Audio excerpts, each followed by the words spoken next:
The air was thick with smoke. Flames danced across broken metal. The crashed ship lay half buried in the cold red sand of a strange alien world. Lucas groaned and sat up. His head throbbed. His chest burned. He touched the side of his helmet, cracked. His oxygen was low.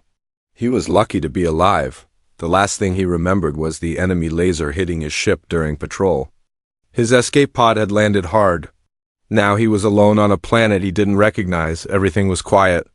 Too quiet. Then he heard something, a sound soft, dragging. Like someone crawling. He reached for his sidearm, but it was missing. The sound grew louder, closer. Lucas turned toward the shadows, out of the smoky haze. A figure appeared, crawling, slowly, desperately. It was a woman, but not human. She had long silver hair that fell over her shoulders. Her skin was pale blue, glowing faintly in the dim light. Her body was trembling. She looked weak, almost dying. Lucas froze. The alien woman raised her head. Her golden eyes locked onto his. Then she whispered, voice barely a breath. Human? Please, breed with me. I beg you, or I will die tonight. Lucas blinked. What? The woman collapsed at his feet, breathing fast and shallow. He knelt beside her, confused and alert. What are you talking about? Who are you? Her hands clutched his sleeve. Her skin was ice cold. My name is Zura, she whispered. From the Kirel species. Half-blood, abandoned.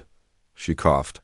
Blood stained her lips. I'm in heat, she continued. If I don't bond with a male tonight, I will die. Lucas's eyes widened. Bond? You mean sex? Zura nodded weakly. But not just sex? It's a life bond. My body is shutting down. No male would accept me, so I was thrown away. Lucas looked around. They were completely alone. No help. No other life signs nearby. Only ruins and silence. Why me? He asked. Why a human? Zura smiled faintly. Because you didn't walk away. Lucas stared at her, unsure what to believe. She looked sick, yes, but was this real, or was she tricking him? Is this a trap? He asked quietly. No, she whispered. I'm not strong enough for tricks. If you want to leave, leave. But I'll die here tonight. Lucas stood up. He looked at the crashed escape pod. He had rations and a heat blanket inside. But the oxygen was limited. He looked back down at her. She had curled up, shivering. Her body was shaking violently now. He couldn't just leave her. Damn it, he muttered. He lifted her gently and carried her into the broken pod. Inside. He wrapped her in the heat blanket and gave her water. Zura's eyes opened slowly. She looked around, confused. I'm not dead. No, Lucas said. Not yet. She looked at him, emotion flickering in her eyes. Why did you help me? I don't know, he said. Maybe because no one helped me once. Zura touched his hand. You have a kind heart, human. Lucas pulled his hand back. Don't thank me yet. I still don't know what I'm going to do. She nodded. I understand. You don't have to bond with me. I just wanted someone to see me. Before I die, Lucas looked away. This whole situation felt unreal. He was trained for war, not for this, but he saw the truth in her eyes. She wasn't lying. Tell me more, he said. What happens if you don't bond? Zura's voice grew softer. My body burns from inside. Pain, madness. Then my heart stops. It's nature's curse. My people, they said I wasn't worth saving. She swallowed hard. But I want to live. Even if I'm half-blood, even if I'm nothing. Lucas felt something twist in his chest. He had seen soldiers die alone. He had left friends behind in cold places. But now, in front of him, was someone he could save. Do you really think bonding with me will save you? He asked. Zura nodded. If you agree, I will live. My body will accept your warmth, your strength. I won't ask more, just a chance to survive, Lucas sighed. His hands were shaking. Was he ready for this? Could he handle whatever came next? He didn't know, but Zura, she was fading fast. She leaned forward, her voice breaking. I can feel it coming. The burning. Please. Lucas touched her forehead. She was burning up. His mind was racing. He had to decide fast. Outside. The alien night grew colder. Inside. The heat of life and death pulsed between two lost souls. The night outside the escape pod was silent, but inside the tension was thick. Lucas sat beside the heat blanket, watching Zura sleep. Her breathing was fast, uneven. Her body trembled from time to time. Sweat glistened on her pale blue skin. She looked like she was in pain. Lucas couldn't sleep. His mind was spinning. Nothing in his training had prepared him for this. He had seen alien species before, but nothing like this. Was she telling the truth? Could someone really die just because they didn't bond? He finally whispered, "Zura, wake up." Her eyes fluttered open, golden and glowing faintly. "Still alive," she said weakly. "I have questions," Lucas said, serious. "If you want me to help, I need to know everything." Zura nodded slowly. "Ask," Lucas hesitated, then spoke. "Why does your body break down like this? Why this heat?" Zura shifted slightly, wrapping the blanket tighter. She took a shaky breath. "My people are called the Kirel," she began. "We come from a planet far from here. Our bodies are built for bonding. Every few years, the body enters a cycle. A burning need, it must be answered. Or it begins to shut down." Lucas frowned. "Why? It's nature's way. Our ancestors believed bonding made us stronger. If the body didn't find a mate in time, it meant we were weak. Not worthy of life." Lucas shook his head. "That's insane." Zura gave a sad smile. "To you, maybe, but to the Kirel, it is tradition, it is law." He leaned forward. "But you said you were a half-blood?" Zura looked away. "My father was Kirel, my mother was not. She was from a forgotten race, a race your people destroyed in the old wars." Lucas's face tensed. "Humans?" Zura nodded. "That is why they call me cursed. The heat comes to me. But no Kirel will bond with a half-blood. I am poison to them." Lucas sat back, stunned. "So they just left you?" "They sent me to this dead world," she whispered. "A place with no males, no help, a slow death, alone." Lucas rubbed his face. "That's not just cruel, that's murder." Zura blinked slowly. "To them it is mercy." Silence filled the pod for a moment. Lucas stared at her. So much pain behind her soft voice. So much history in her trembling body, he didn't know what to say. Zura continued, "My heat started 3 days ago. It gets worse each hour. The burning, the shaking, the madness, soon my heart will stop." Lucas looked at the small supply box in the corner. He had 3 water packs left, 2 food bars, barely enough for 1 person. He wasn't sure how long they would be stranded here, but now he wasn't alone. He stood up and walked to the pod door. He stared out at the alien sky. Purple clouds floated above jagged hills. He needed to make a decision. Fast. Behind him, Zura spoke again, softer now.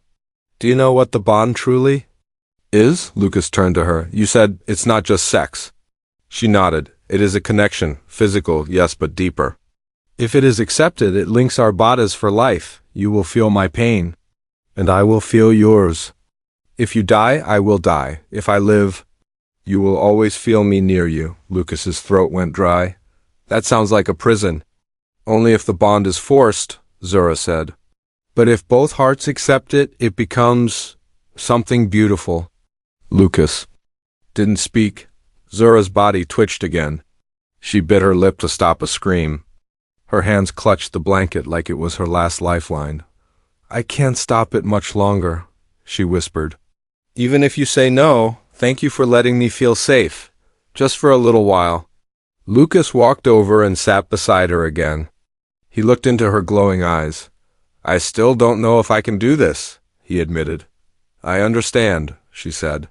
"You owe me nothing," Lucas shook his head. "It's not that. I don't want to hurt you or regret this." Zura gave a small smile. "You already helped me more than anyone ever has. Even if I die tonight, I'll die feeling seen." He looked down. His hand touched hers. She didn't pull away. "I'm not ready to bond yet," he said, "but I'm not leaving you. We'll find another way." Zura's eyes watered. "You're the first one to say that." Just then, the pod's warning light flashed red. Lucas stood and checked the system. His heart dropped. Something's moving outside, he whispered. CUR looked up. What? Lucas pressed his hand to the scanner. 1, 2, 3 life forms. Getting closer. Someone's coming, he said. But they're not human. Zura's face went pale. No, it's them, she gasped. They came to finish me. Lucas reached for a broken metal rod and tightened his grip. If they want you, he said, stepping in front of her, they'll have to go through me. Outside the broken escape pod, the wind howled across the empty alien desert. Inside, Lucas held a sharp metal rod like a spear. His eyes stayed on the red warning light. The pod's scanner still showed 3 moving life forms, non-human, closing. In fast, Zura's face was pale, her body trembling. She gripped the blanket tightly, fighting the waves of pain from her burning heat. They've come to finish me, she said softly. The Kiro call them cleaners. They erase those who break the code. Lucas didn't blink. I thought they left you to die. They did, Zura replied, voice shaky. But if I bond with someone, especially a human, they will lose honor. They'd rather destroy me before that happens. Lucas looked down at her. Then we fight. Zura's eyes widened. You'll risk your life for me? Lucas didn't answer. He just stepped closer to the door and crouched, ready, outside. Footsteps crunched in the sand. 3 dark shapes appeared beyond the smoke tall, armored with glowing eyes. Each carried a long spear-like weapon, humming with energy. Zura whimpered and tried to sit up, but pain stopped her. Her body wasn't just weak anymore, it was collapsing. Lucas, she whispered. Even if we escape, I won't last much longer. The heat is taking over. Don't say that, Lucas growled. I'm not afraid to die, she said. But I didn't want to die like this, unloved, forgotten. Lucas turned, his heart pounding. We'll make it out together. Suddenly a loud thump hit the side of the pod. The cleaners were here. Lucas raised the metal rod, breathing hard. He had no armor, no real weapon. Just his will. The door was kicked open. The first cleaner stepped in, eyes glowing green. Zura gasped. That one, he's my brother. Lucas didn't move. The cleaner spoke in a cold, sharp voice. Step away from the half-blood, human. She is not yours, Lucas stared back. She's not yours either. The second cleaner hissed. This is not your fight. Leave and we won't end you. Lucas tightened his grip. She begged for help. I said yes. The first cleaner raised his spear. Then you will die with her. The cleaner lunged forward. Lucas dodged just in time. The spear hit the wall, sending sparks flying. Lucas swung his rod and struck the cleaner in the side. The armor cracked. Slightly, but it wasn't enough. The cleaner growled and threw Lucas across the pod. He hit the wall hard. Groaning, Zura screamed, trying to crawl toward him. Her body wouldn't move properly. The heat was now a fire inside her. The cleaners stepped closer. Lucas got up, blood on his lip. Suddenly, Zura's eyes glowed bright gold. Her chest rose sharply, her hand stretched out. Stop! She cried. A shockwave exploded from her body. The pod shook. The cleaners were thrown back, weapons scattering. Lucas stared in shock. Zura's power. It had awakened. The cleaners stood up, shocked. She's bonding, one said. It's starting. Zura gasped, her energy flickering. Lucas, I can't stop it. My body is choosing. Lucas ran to her side. What do I do? He asked. Her eyes locked on his. You have to let me bond. If we complete it, they can't hurt me anymore. They will have no right. Lucas hesitated. And if I say no? I'll die in minutes, she whispered. The energy already started. And it's linked to you. Lucas looked at her. Really looked. She was afraid. Not of death, but of dying alone. He felt something rise in his chest. Not duty. Not pity. Something else. I'm not afraid, Lucas said. But I need to know. Will this change me? Zura nodded. Yes, you will feel me inside your mind. Forever. Lucas closed his eyes, then opened them, then let it happen. Zura's breath caught. Her eyes glowed again, brighter than before. She placed her hand over his heart. A soft warmth spread through his body. Like fire, but gentle. Like a sunrise inside his chest, Lucas's eyes widened as memories not his flashed. Before him, Zura as a child, rejected, alone, Zura in chains, crying. Zura watching the stars, wishing someone would find her, then peace, the pain in her body stopped, her breathing slowed. Her skin glowed with health. The bond was complete. Outside, the cleaners stepped back, stunned. She is bonded, the lead cleaner hissed. We cannot touch her now. Lucas stood in front of Zura. Leave, or next time I won't miss. The cleaners stared at him, then vanished into the shadows. Silence returned. Zura rested her head on his shoulder. I can feel you. Inside. You're strong. Lucas smiled slightly. And you're not weak. She closed her eyes. I didn't think anyone would accept me, but you did. Lucas held her close. The fire was gone. But something new had begun, something even stronger. Asterisk. The sun on the alien planet rose like a red eye in the sky, inside the escape pod. Lucas sat beside Zura. She was no longer shaking. Her breathing was calm. Her skin, once pale and cold, now glowed with warmth. The bond had saved her life. But Lucas didn't feel safe. Zura opened her eyes slowly. They'll come back, she whispered. They always do. Lucas looked at her. They already ran once. Why come back? Because now they're afraid, she said. And when the Karel fear something, they destroy it. Lucas stood up and checked the scanner. No movement yet. Then we leave before they return. Zura tried to sit up, still weak but stronger than before. We can't stay here. This pod won't protect us next time. Lucas grabbed the remaining supplies. 2 food bars. 1 water pack.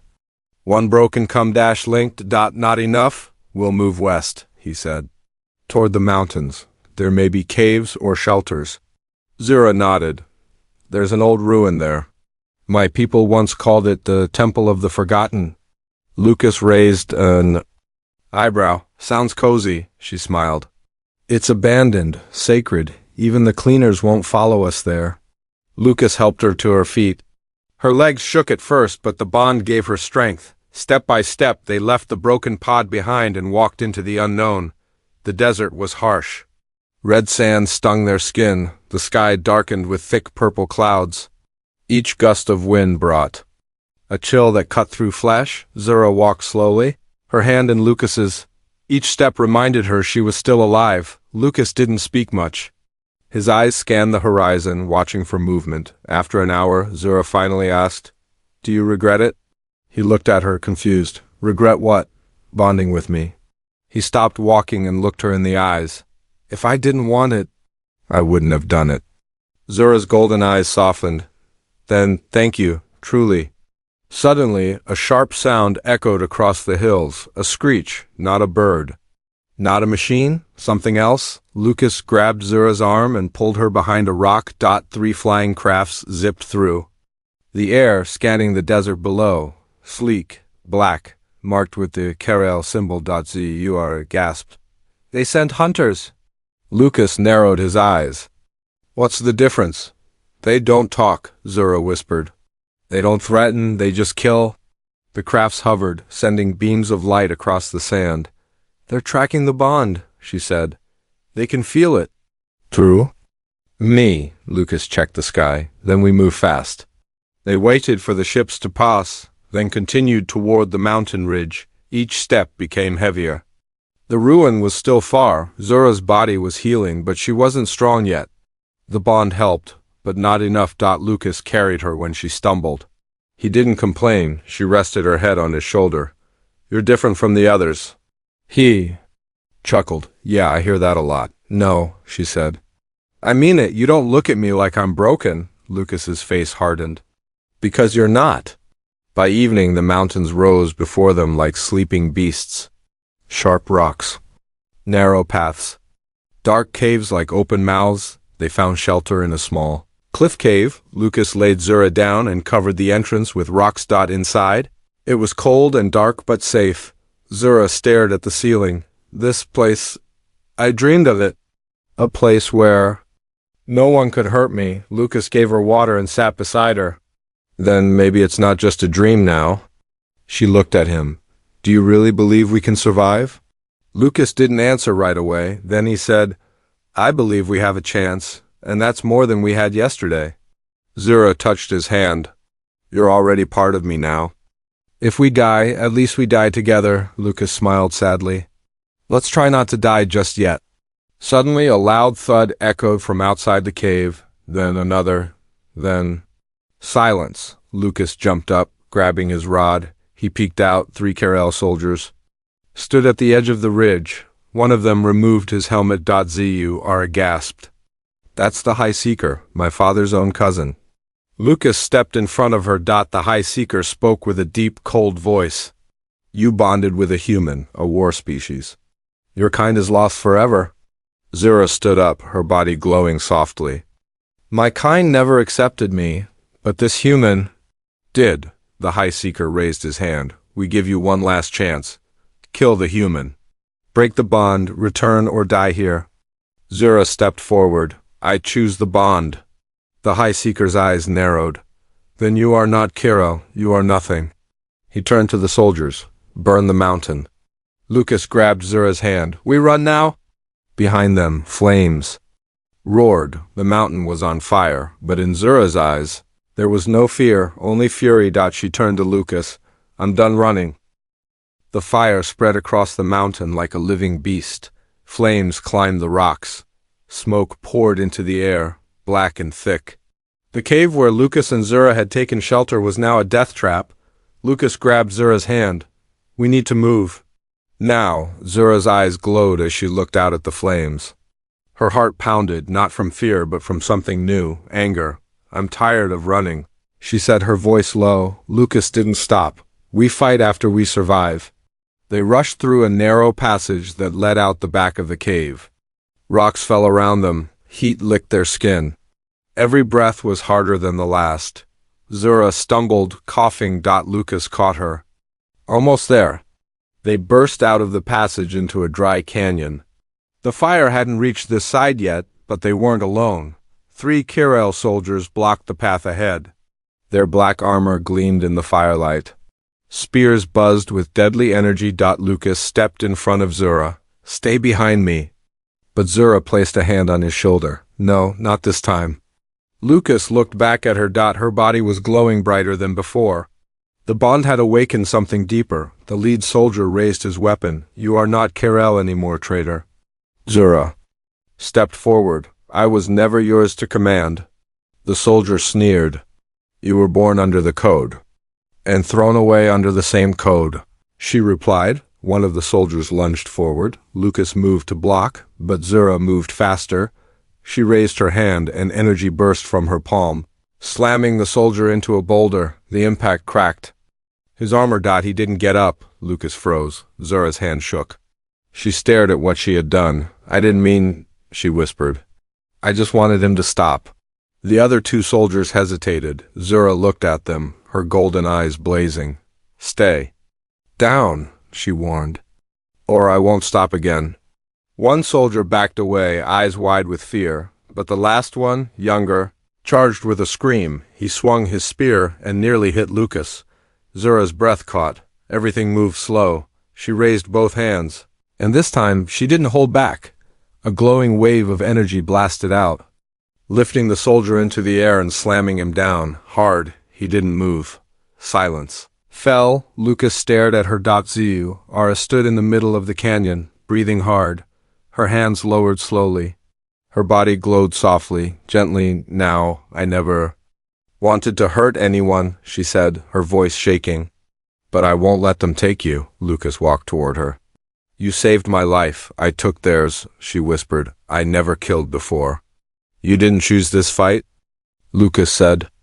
But you finished it. That's survival. Zura's face was pale. Not from weakness, but from the weight of her actions. She had killed. For the first time, not in rage, not in hate, but to protect someone who chose her. The remaining soldier ran. Disappearing into the smoke, Lucas helped Zura sit on a rock. How do you feel? Different, she said. Like something inside me woke up. Lucas looked at her glowing hands. That power. Was it from the bond? She nodded. Partly. The bond gives strength. but I think it was always inside. Me, I was just too afraid to use it, Lucas smiled. You're not afraid anymore. No, she said. I'm angry. For all the times I stayed quiet. For all the years I believed I was nothing. She looked up at the burning mountain. No more hiding. Lucas stood beside her. Then what's next? Zura pointed toward the west. There's a hidden valley, she said, a place where no Kirel go. It's where the forgotten live, the ones like me, outcasts, half-bloods. Maybe they're still there. Lucas nodded. Let's find them. Zura stood, her legs stronger now.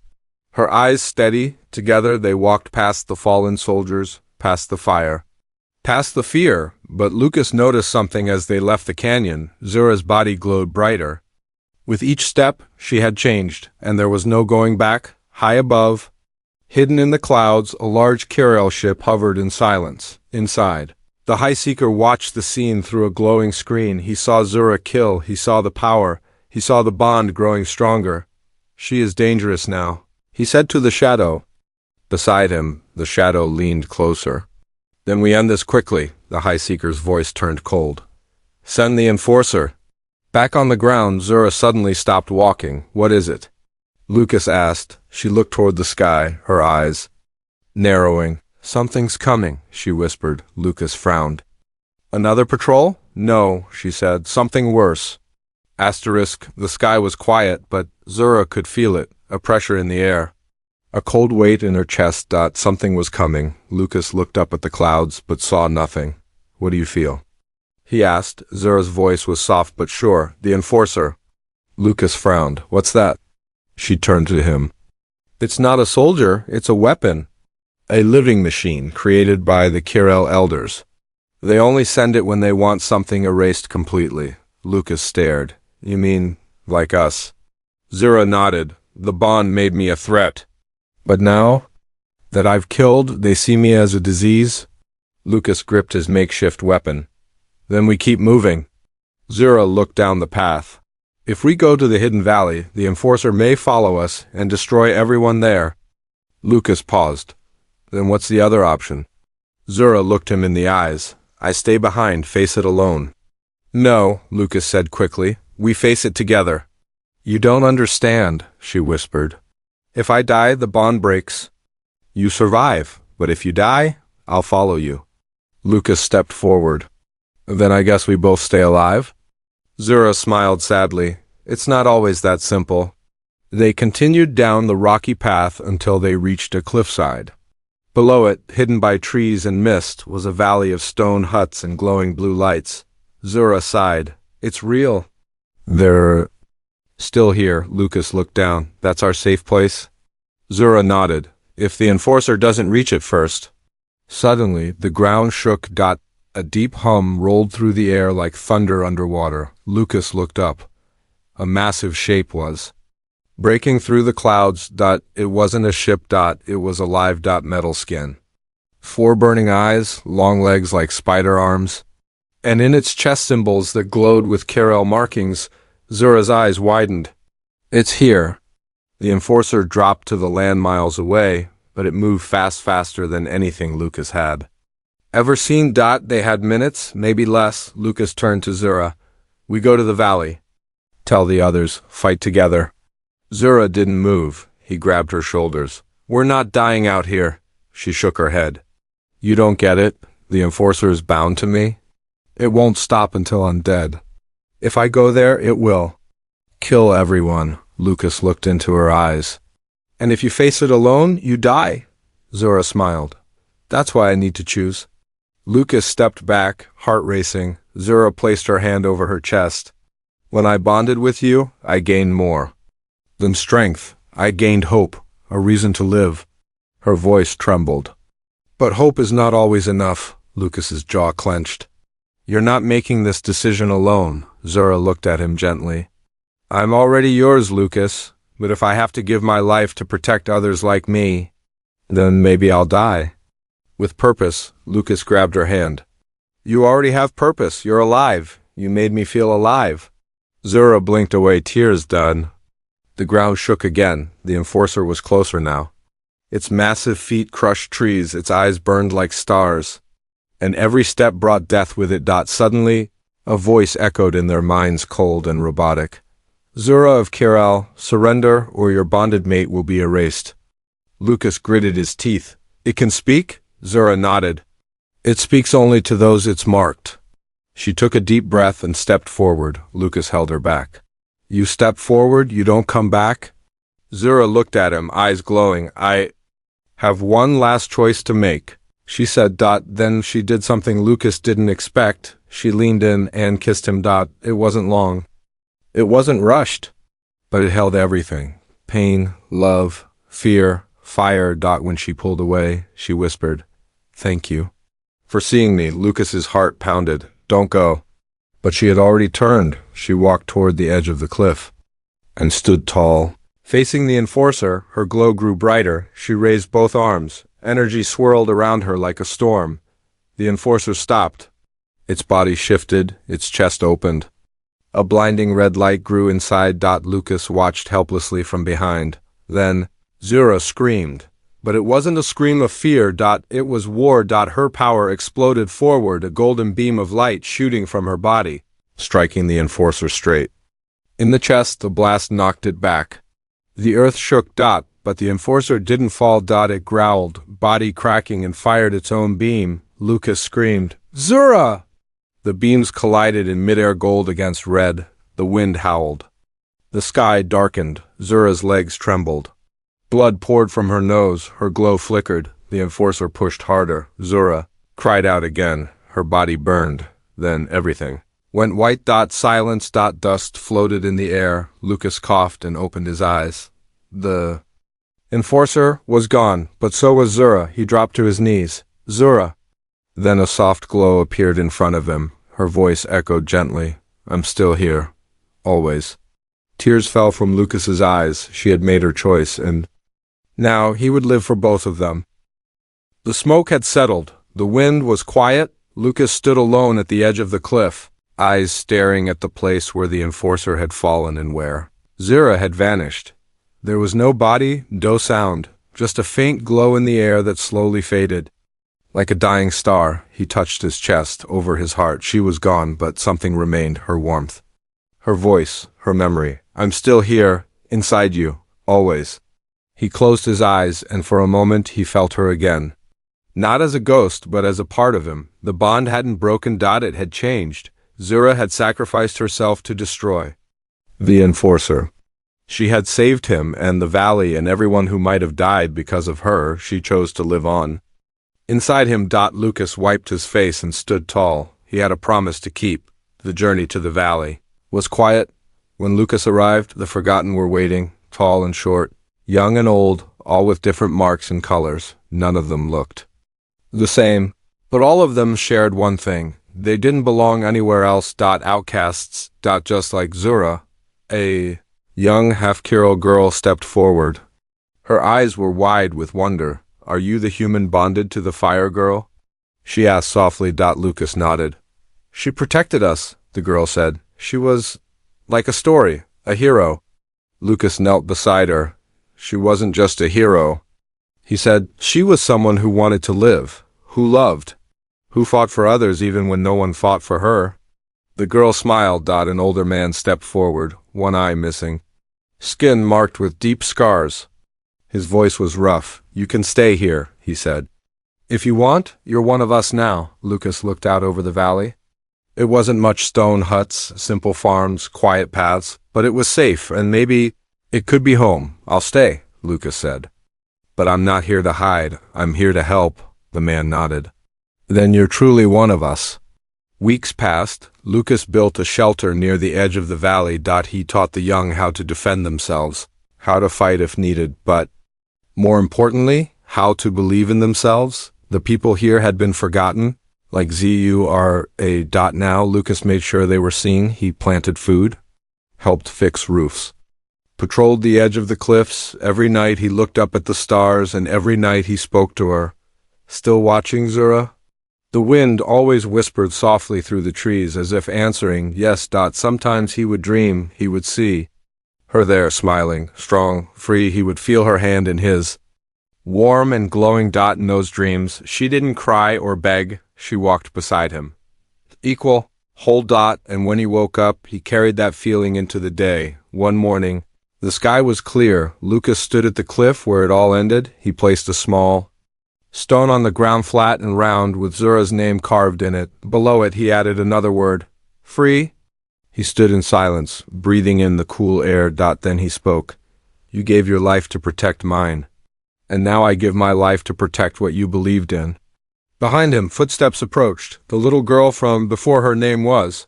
Nyla stood with a group of children. She pointed at the stone. Was that where she stood? Lucas nodded. Yes. She was powerful, Nyla said. Lucas smiled. More than power, she was brave. She made a choice. Nyla looked up. What choice? To live for something more than herself, Lucas sighed. To give others hope. Nyla sat beside the stone. I want to be like her. Lucas placed a hand on her shoulder. Then start by being kind, strong, and never let anyone tell you that you're less. The other children sat beside her, quiet and curious. Lucas looked at them. Then at the valley beyond, maybe Zura had started something greater than just saving one man. Maybe she had lit a spark. Years passed. Lucas grew older. His hair turned gray. But his strength never left him. The valley became more than a home, it became a haven. Outcasts came from other worlds, hearing stories of a place where no one was judged for their blood, their past, or their pain, and always at the heart of those stories was her, the blue-skinned girl who stood against a weapon meant to erase her, the girl who once whispered, "Breed with me or I will die tonight." But she didn't just want to live. She wanted to be seen, and now she was forever. A statue stood at the cliff's edge where she made her stand. Not large, not grand, just her, arms open, eyes glowing with light. Lucas sat beside it every evening, hands resting on his knees. He would whisper, "Still with me?" And the wind would answer, "Always."